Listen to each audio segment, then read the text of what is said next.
Dito sa ating text sa Psalms 1, sa Psalms 37 verse 1, sabi po ng Biblia, "Fret not thyself because of evildoers, neither be thou envious against the workers of iniquity." Sa Tagalog, huwag kang mabalisa dahil sa mga manggagawa ng kasamaan, ni managhili ka man sa kanila na nagsisigawa ng kalikuan. Gusto ko pong pamagatan yung ating pag-aaralan ngayong umaga, from fret to faith. From fret to faith. Pag sinabi mong fret, hindi po ito yung fret ng gitara, kundi yung fret na ito ay ibig sabihin po ay yung pagkabalisa. Ano po? Mula sa pagkabalisa tungo sa pananampalataya. So dito makikita po natin yung problema sa Psalms 37 na kung saan ang Psalms 37 ay isinulat po ito ni Haring David. At pinakita niya rin yung kung bakit kung sino pa yung mga masasama, pakinggan ninyo, kung sino pa yung mga masasama, yung mga hindi nagsisimba, yung mga hindi tapat sa Diyos, sila yung pinagpapala. Yun. Sila yung yumayaman, hindi yung napansin. Pero Kristiyano ka, mahirap ka pa rin. Kaya parang sa tingin ng marami, parang unfair. Walang Diyos pero yumayaman. Kaya si David sa kanyang puso, nababalisa siya.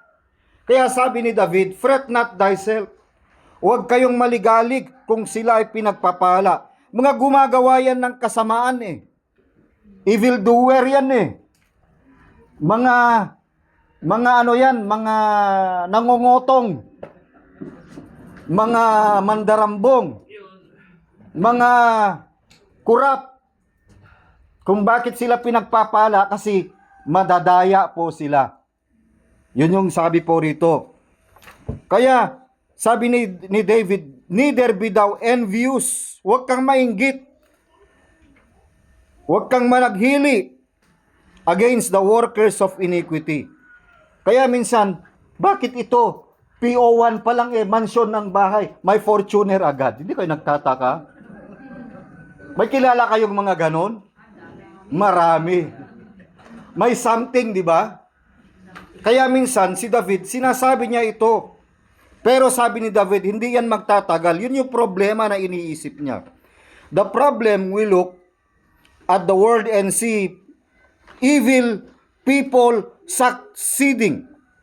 At yung problema, yung reaction ng problema sa atin, we feel envy, we feel anger, we feel anxiety. So ang Psalms 37 provides a divine prescription for peace in a chaotic world. So number 1, makita natin the prohibition. Pag sinabi mong prohibition, prohibited. Pag ang Tagalog ng prohibited ay pinagbabawal. Ano po daw yung bawal? Do not fret, cease anxiety. Huwag daw tayong maligalig at huwag daw tayong mabahala sa kanila. So dito sa verse 1, it commands us to worry because of evil workers. Dapat control po natin yung ating sarili. At lagi natin sinasabi, bakit ito yumayaman ako? Hindi. Masipag naman ako. Meron bang problema? So verse 2, sabi po ng Biblia, "For they shall soon," yung mga yumayaman sa mga maling paraan. Ito po yung sagot sa verse 2. Psalms 37 verse 2. Ready now, read. "For they shall soon be cut down like the grass and wither as the..." So hindi po sila magtatagal. Yung yaman mo, na palanunan mo man yan sa loto, galing yan sa nakaw, basta hindi mo pinaghirapan, kung gaano kadalas pumasok ang yaman, ganon din kabilis mawala. Kasi ang tunay na yaman, hindi yan mabilis na mawala. Kahit anong gawin mo dyan. Parang bakal yan na mahirap malusaw, mga kapatid. Kaya wag ho daw tayong mainggit sa mga ganong uri ng paraan ng pamumuhay, sapagkat hindi naman makadiyos yung pinagmulan ng kanilang mga pinaghirapan. Verse 3, Psalms 37 verse 3. Everybody read. Itong isa sa sikreto, trust in the Lord and do good, Psalms 37:3. So shalt thou dwell in the land, and verily thou shalt be fed. Magtiwala ka sa Panginoon at gumawa ka ng mabuti. Masarap po ito. Yung mga taong ito, yumayaman sila, pero ang mga taong ito, yung kanilang kaisipan lang ay para sa kanilang sariling kapakanan, sa kanilang sariling interes. Mahirap sa kanila ang tumulong sa kapwa. Marami pong ganyan, mga kapatid. Kaya sabi ni David, trust in the Lord and do good. Magtiwala ka sa Panginoon. Meron pa bang gumagawa ng mabuti ngayon sa panahon natin kahit mahirap ng buhay? Meron pa ba? Marami pa, mga kapatid. Kaya wag tayong sa kanila, ang tawag dito, hindi tayo dapat na kainggitan. So shall dwell in the land, and verily thou shalt be fed. Sabi po ng Biblia, huwag kang maglala. Magtiwala ka sa Panginoon, gumawa ka ng mabuti. You dwell in the land. Ibig sabihin, sabi ng Biblia, and verily thou shalt be fed. Hindi ka kailanman magugutom. Kaya, hindi dapat kainggitan ang mga ganitong uri ng mga tao. Verse 4, delight thyself also in the Lord, and He shall give thee the desires of thine heart. Alam nyo, ang isa sa mga sikreto ng pusong mayaman ay yung yung marunong magtiwala sa Diyos. Pangalawa, sa verse 4, yung marunong magpakaligaya sa Panginoon. Merong ibang term ng magpakaligaya magpakasaya, magpakaligaya. Sa ibang term, yung joy ay hindi saya yun . Ang saya kasi outside. Meron pang inside. Yung joy sa ibang term, meron ba kalong alam na word ng joy sa ibang term? Kagalakan, salamat, mga batid. Yung katuwaan, labas. Pero yung kagalakan, nasa loob ng ating puso. Kaya dapat tayong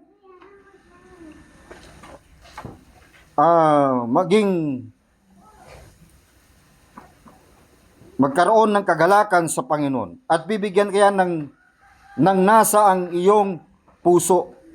He shall give thee the desires of thine heart. So the provision. Pangalawa, makikita natin the prescription. Yung prescription, trust in the Lord. Tiwala lang tayo, Panginoon. Ibig sabihin, yung ating kayamanan, yung ating treasure ay it is safely, sabi ng Diyos. So verse 4 commands us to delight in the Lord for true desires. Yung kagalakan natin, ang sinasabi niya rito, na tunay na kagalakan ng isang Kristiyano ay ang Panginoon. Hindi yung kayamanan. Bakit? Kasi yung kayamanan, galing po sa Panginoon yan. Tama? Yes. Yung kalusugan mo rin ay galing sa trabaho mo, galing sa lahat ng mga bagay na nasa iyo, galing sa Diyos. Kaya nga sabi ni David, delight thyself also in the Lord. Kasi alam niya, ang lahat na pinanggalingan ng lahat ng mga bagay na ito ay galing sa Diyos. Nawa mga kapatid, ang pinapanalangin po natin, lahat tayo ay pagpalain ng Panginoon. Nakakita kayo ng tao, ang daming kurso pero walang trabaho. Nakasabit lahat ng diploma, pero yung diploma walang gamit. Nagkaroon ka man ng trabaho pero hindi nagamit yung diploma. Tama? Tama. Yung kurso mo hindi mo nagamit. Pero ibang trabaho mo yun, parang hindi akma, ano? Oh. Minsan talagang ganun ang buhay, parang napaka-unfair. At dito binabanggit ni David yung lahat ng pinanggalingan, yung desire mo, yung pagtitiwala mo. Verse 5, sabi po ng Biblia, commit thy way unto the Lord, trust also in Him, and He shall bring it to pass. Ihabilin mo ang iyong lakad sa Panginoon, magtiwala ka rin naman sa Kanya at Kanyang papangyarihin. Sabi ng Biblia, lahat ng mga bagay na meron ba kayong ikinumit sa Panginoon na dati desire ninyo, dating pinagpe-pray ninyo, pero nasa kamay nyo na? Amen. Di ba ganun? Pero bago napasa kamay mo yung bagay na yan, idinaan ka muna ng Diyos sa hirap. Tama. Tama? Yes. Pero nag-give up ka ba? Hindi. Tuloy lang. Kahit mahirap, pagod, puyat, lahat. Pambubuli, marami pa yan. Sa kapwa mo, dinadown ka. Ang tingin sa'yo, walang alam, walang utak.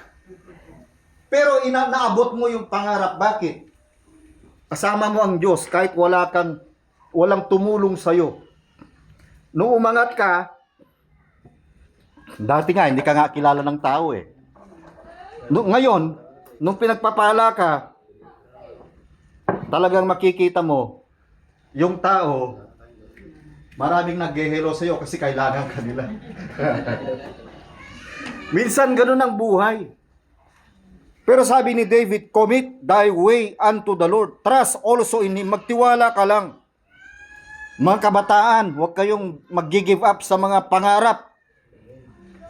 Amen. Kahit hindi bubuksan ng Diyos sa inyo yung mga bagay na binibithin nyo, tawag dito, yung mga scholarship, alam nyo, kapag hindi buksan ng Panginoon sa iyo, hindi talaga yan. Alam nyo, ang isa sa mga sikreto lang, yung magtiwala ka sa Diyos, sapat na eh. Yes, tama. Kasi i-guide ka ng Panginoon. Maybe sometimes, ang Israel, ng bayan ng Israel, nung umalis sila sa Egypt, maganda ng buhay nila, pero, I'm sorry, hindi gusto ng Diyos na mag-stay sila ng Egypt eh. Meron pang mas magandang pangarap ang Diyos sa kanila. Ano yun? Yung makarating sila ng Promised Land. Kasi mas mayaman ang Promised Land kaysa sa Egypt.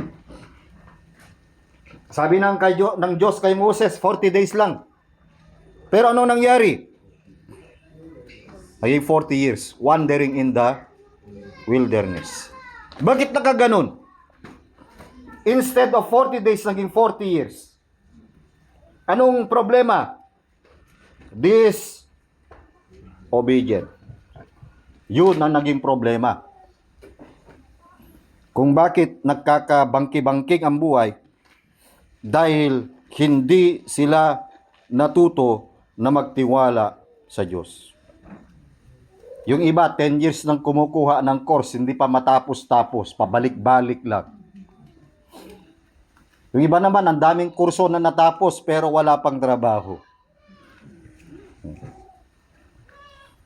Kaya mga kapatid, sabi ng Biblia, trust also in Him, He shall bring it to pass. Lahat ng pangarap ninyo, lahat ng pangarap po natin, sabi ng Biblia, lahat ng mga bagay na yan ay magkakaroon ng katuparan basta magtiwala ka lang at mag-antay ka lang. Amen? Huwag mong maliitin ang sarili mo. Alam niyo yung may-ari ng KFC? Kantong Fried Chicken. Yung KFC, matanda na yan, pero nangarap pa siya. Sa katandaan ng pangarap niya, ang KFC nakarating dito. Hindi naman Filipino product yan eh. Oh. Kaya minsan sa buhay po natin, hindi natin alam kung paano mag-workout ang Diyos sa buhay po natin. Kaya yung pagtitiwala sa Panginoon sa lahat ng mga bagay, mga batid, ay huwag po nating bibitawan. Sabi ng Biblia, He shall bring it to pass. Ibig sabihin po, lahat ng mga pangarap natin ay bibigyan ng Diyos ng katuparan. Yes.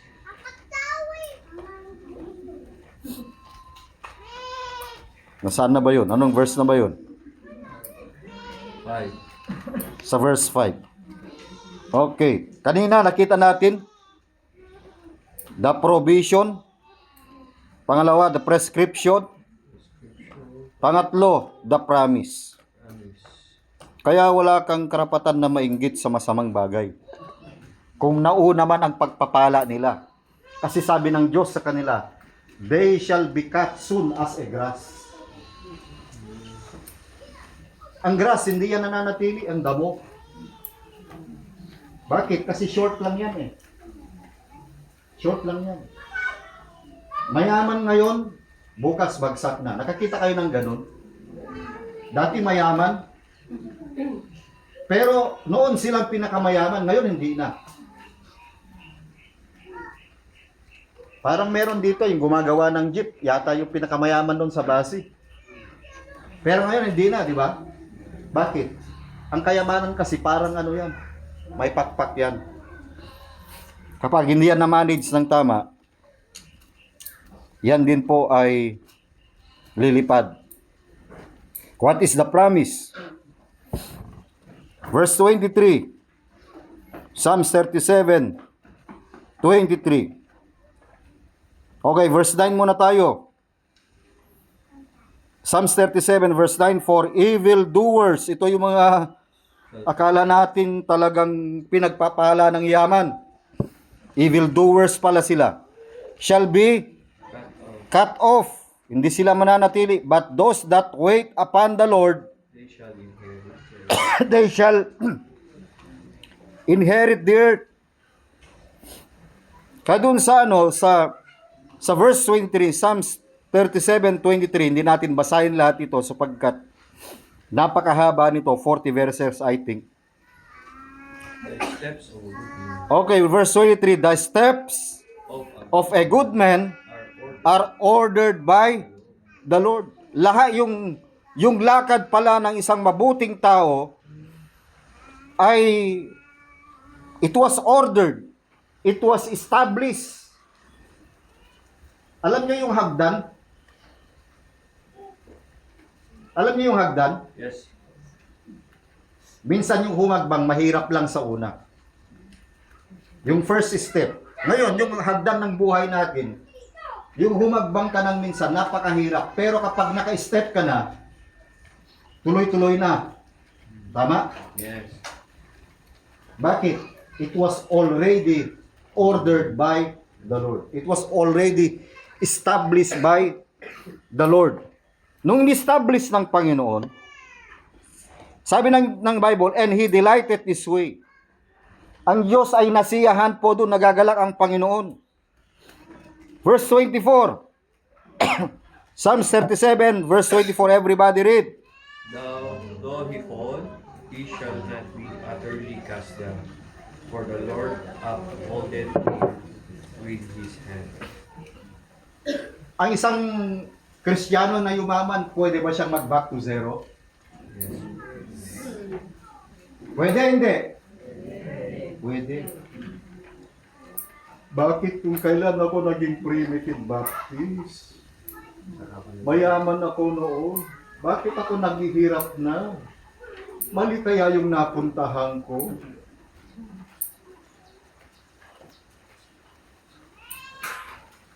Hindi ka na mali nang napuntahan. Nag-reset ka lang. Kala mo. Kaya sa buhay natin, may mga panahon na tayo ay babagsak. Yes. Hindi lahat ng panahon sa buhay natin ay tagumpay. Tandaan ninyo, may panahon na babagsak ka. Pero handa ka na bang bumagsak? Yes. Nung bumagsak ka, ang tanong, handa ka rin bang tatayo? O hanggang bagsak na lang? Kaya sabi po ng Biblia, kapag bumagsak ka, tumayo ka. Hindi lahat ng panahon ay nandun tayo. Though he fall, he shall not utterly. Yan yung pangako, yung promise ng Panginoon, he shall not utterly. Hindi siya 100% na babagsak. Bakit? For the Lord upholdeth him with his hand. Nung siya'y babagsak, nasalo agad siya ng Panginoon. Di ba ang ganda nun? Yes. Kesa yung yumayaman sila, wala silang Diyos. Yung pera nila, dinadala sa droga, dinadala sa babae, dinadala sa bisyo, sa mga sugal. Tama? Kaya tuloy yung mga nakamaleta, hindi na nila na-enjoy yung pera nila. Yung iba, nasa kulungan pa, di ba? Tama ang Bible, they shall soon be cut off. Kapag puno ng salok, dapat ng kalusin. Ganon minsan ang buhay. Oh. Kalain mo, buhaya, nambubuhaya pa. Kaya napakahirap, mga batid. Pero tignan nyo yung pangako ng Diyos sa verse 25. Sabi ni David, everybody read, I have been young, and now I'm old. Yet I have not seen the righteous forsaken, nor his seed begging bread. Meron ba dito Kristiyano na dati mahirap, pinagpala ng Panginoon, naghirap? Meron ba ritong na malimos ng tinapay sa palengke? Na nakarelo? Nakatungkod? Ang laki ng katawan? Kita nyo yon? Binigyan nyo ba yon? Meron pa yung babae dun na laging nakaitim eh. Parang nawala na yun. Mataba din. Subukan kaya natin magpalimos. Maglagay tayo ng uling. Pag nagbibiyahe kami ni Pastor Benny, yun lagi ang eksena. Lalo sa Kabanatuan, ang dami. Parang galit pa eh. Kinakalampag yung ano kapag hindi mo bibigyan eh. Nung una, akala namin pulubi. Tapos nung ganyan, nabigyan ng pera, bumili ng sigarilyo. Eh di wow. Sabi ko, yung 20 na binigay ko, nandun na sa sigarilyo. Markahan mo yan. Every year, basta nandun kami, nandun din yun. Kaya talagang yung mga gumagawa ng kasamaan, parang mahirap din mamatay, ano? Yung gumagawa ng mabuti, yun ang unang namamatay. Bakit kaya ganun? Anong gusto niyong gawin? Gumawa ng mabuti o gumawa ng masama? Di mo alam kung saan ka pupwesto. Pero dito makikita mo, kahit ang Kristiyano minsan lugmok na sa kahirapan, pero hindi hinahayaan ng Diyos ang mga Kristiyano, kahit na maraming utang yan, utang na loob, kahit maraming utang yan, hindi pinapabayaan ng Diyos yan na mamamalimos sa kalsada. Oo, naka-smile pa nga yan, akala mo walang problema, pero marami, isang katutak din. Isang katerba din ang problema niyan. Oo. Smile lang tayo kasi pag hindi kayo nag-smile, magagaya kayo sa akin, marami kayong wrinkles, magiging bulldog mukha nyo. Kaya, yan yung promise, mga batid. So, the righteous are never forsaken nor left begging for bread. Bakit? 26. 26. Everybody read. He is ever merciful and lendeth, and his seed is blessed. Ang Diyos ay mahabagin. Ang Diyos ay nagpapahiram. Sino bang tinutukoy rito? Yung isang Kristiyano pa lang tinutukoy rito. His seed is blessed. Kasi alam niyo yung taong mahabagin, pinagpapala pala mga yan eh. Yung alam mo na walang-wala ka na, pero yung binigay mo napunta pa sa pulubi na hindi naman dapat na tulungan. Nakala mong mukhang pulubi, pero hindi naman pulubi. Yung pulubi nagre-rent ng 6,000 monthly yata yan. O kung minsan naka-hotel pa yan ng 1,500 pero kumikita ng 15,000 a day. Nakita nyo yun? Pero ang isang mananampalataya na mahabagin at lagi nagpapahiram, sabi ng Biblia, and his seed is blessed. Yung kanyang lahi ay pinagpapala. Pero may warning dito. Depart from evil and do good and dwell for. May promise ulit sa 28. Anong promise sa 28? For the Lord loveth judgment and forsaketh not his saints. They are preserved forever, but the seed of the wicked shall be cut off. lahi ng masama ay they shall be cut off, puputulin sila. Pero ikaw, na Kristiyano, may takot sa Diyos, you will preserve forever. Amen? Amen. Kaya salamat sa Diyos, hanggang kamatayan, meron tayong preservation. Bakit? Pangako ng Diyos yan eh. And then last, mga batid, the problem, the provision, the prescription, the promise, the prospect. Verse 11. Psalm 37 verse 11.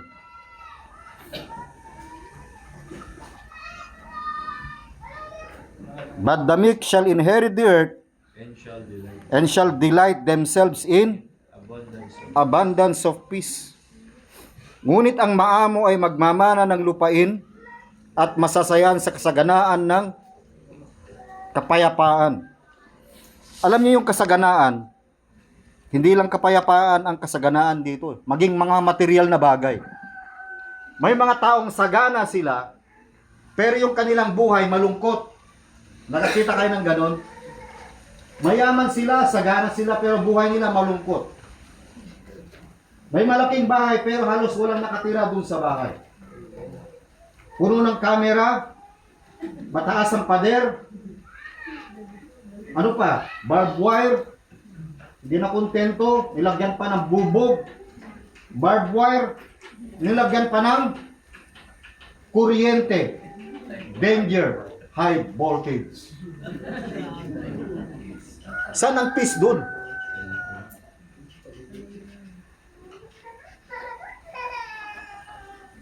Parang dami namang nakamaleta dyan sa kwarto nun, pag ganun. Pero dito makikita mo, yung taong may pagtiwala sa Panginoon,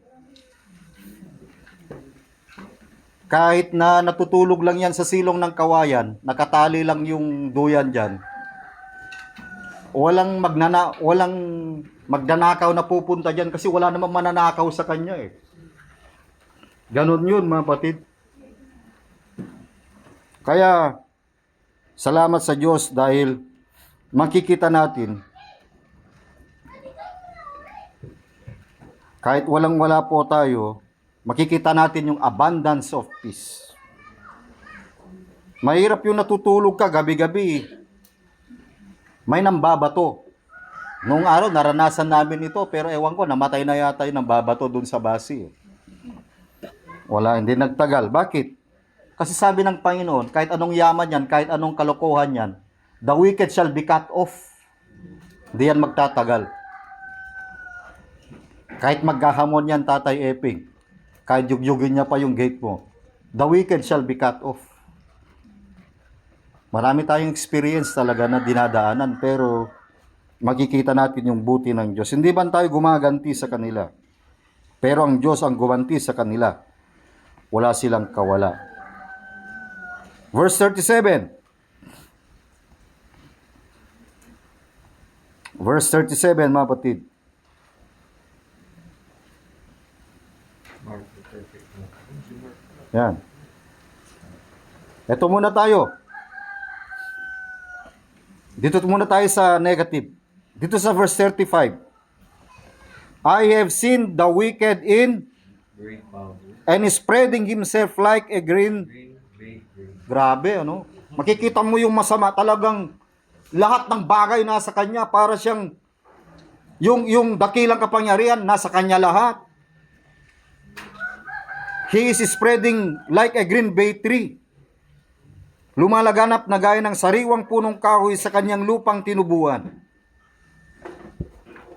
Akala mo parang wala nang pakundangan yung kanyang kasamaan, yung kanyang kayamanan, lahat ng mga bagay na nasa kanya. Talagang hinangaan siya ng tao.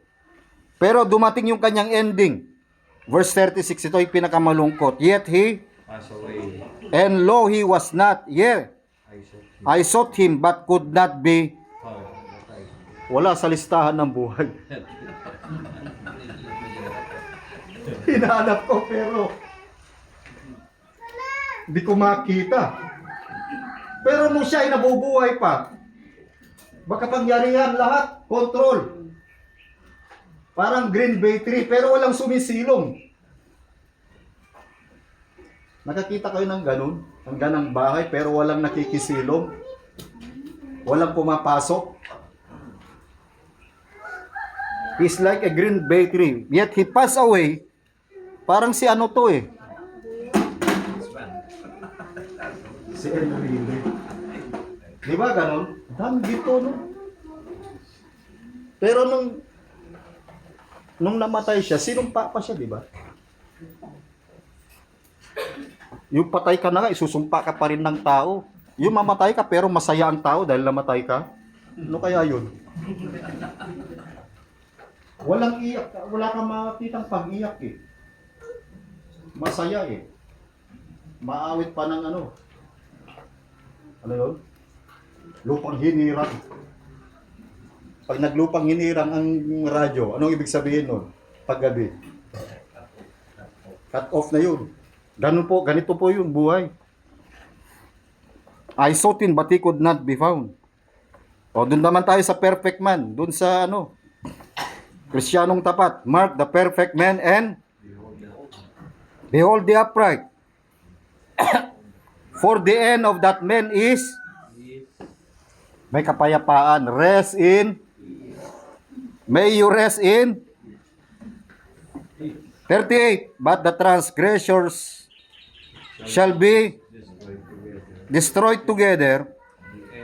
The end of the wicked shall be. Talagang hindi mo alam kung saan pupulitin yan. Itong 39. But the salvation of the Lord, the righteous is of the Lord. He is their strength in time of trouble. Verse 40. The Lord shall help them and deliver them. He shall deliver them from the wicked and save them because they trust in Him. Alam nyo, kahit anong disgrasya na mangyayari sa Kristiyano, babangon yan. Kahit malugi ang Kristiyano, bangon pa rin. Pag mawala ng trabaho ang Kristiyano, aangat pa rin. Tapos yung kapitbahay, saan kumukuha ito ng lakas? Nakatambay lang naman, bakit may sasakyan? Bakit may ganito? Bakit may ganyan? Bakit? Kamay kasi ng Diyos, hindi mo pwedeng pigilan ang kamay ng Diyos kapag ang Diyos na nagbigay ng blessing. Mga kapatid. Bakit? Kasi yung mga Kristiyano na ito, yung panahon ni David, marunong magsoli para sa Panginoon eh. Amen. Amen? Marunong ba tayo mag-sorry? Yes. O puro sorry na lang? Sorry Lord, wag muna.